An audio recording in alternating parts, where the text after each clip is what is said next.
கேட்கறதுக்கு ஆள் இல்லை, குரல் கொடுக்கறதுக்கு தெம்பு இல்லை.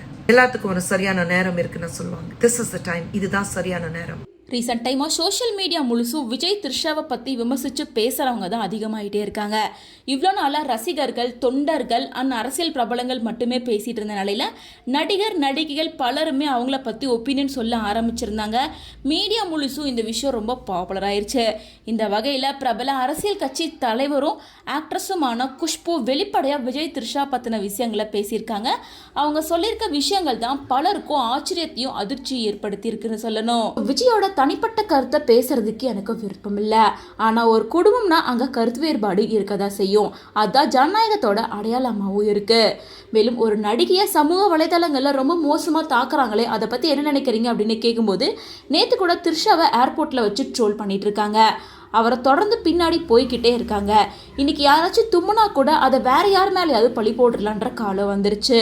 உண்மையில த்ரிஷா எனக்கு ரொம்ப க்ளோஸ் ஆனவங்க. த்ரிஷா ரொம்ப கண்ணியமான பொண்ணு, ரொம்ப மென்மையான குணம் கொண்டவள். இந்த ப்ரெஸ் பீப்புள் எல்லாருமே எங்கேருந்து ஆரம்பிச்சு இப்படி போயிருக்காங்கன்னு எனக்கு தெரியல. மற்றவங்க வாழ்க்கையில் என்ன நடக்குதுன்னு பார்த்து சந்தோஷப்படுறவங்க இதைத்தான் பண்ணுவாங்க. மற்றவங்க கஷ்டப்படுறத பார்த்து அவங்களுக்கு ஒரு வக்கர இன்பம் கிடைக்குது. நமக்கே தெரியாத யாரோ ஒருத்தர் பண்ணுற கமெண்ட்க்கு நம்ம பதில் சொல்லி நேரத்தை வீணடிக்கக்கூடாது. ஸோ த்ரிஷாவுக்கும் விஜய்க்கும் எந்த சம்மந்தமும் இருக்காது. த்ரிஷா ரொம்ப கண்ணியமான பொண். த்ரிஷா மேலே ரொம்ப பழி போட்டுட்டு இருக்காங்க அப்படின்ற மாதிரி தான் குஷ்புவோட இந்த இன்டர்வியூ தெரியுது அப்படின்னு சொல்லிட்டு பலருமே இதை ட்ரெண்ட் பண்ணிட்டு இருக்காங்க. பட் இப்போ வரைக்கும் த்ரிஷாவும் விஜயும் வெளிப்படையாக எங்களுக்குள்ள எந்த உறவும் கிடையாது அப்படின்ற மாதிரி சொல்லவே இல்லை. த்ரிஷாவும் அவங்கள பற்றி வந்த எல்லா நெகட்டிவ் விமர்சனங்களுக்கும் அவங்களோட ஸ்டைலில் பதிலடி கொடுத்துட்டு தான் இருக்காங்க. பட் விஜய் கூட இருக்க பிரச்சனைக்கு மட்டும் எந்த ஒரு பதிலடியும் கொடுக்காம இருக்கிறதால இந்த விஷயத்த மேலும் மேலும் பலருமே உறுதிப்படுத்திட்டே தான் இருக்காங்க.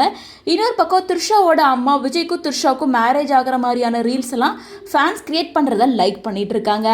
ஸோ இதெல்லாம் பார்க்குறப்ப கூடி சீக்கிரமாகவே இவங்களோட வெட்டிங் அப்டேட் வரும். இவங்களை பற்றி வந்தது எதுவுமே ரூமர் இல்லை அப்படிங்கிற மாதிரி போகுன்ற மாதிரி தான் இருக்குது. ஸோ என்ன நடக்க போகுது அப்படிங்கிறத வெயிட் பண்ணி பார்க்கலாம்.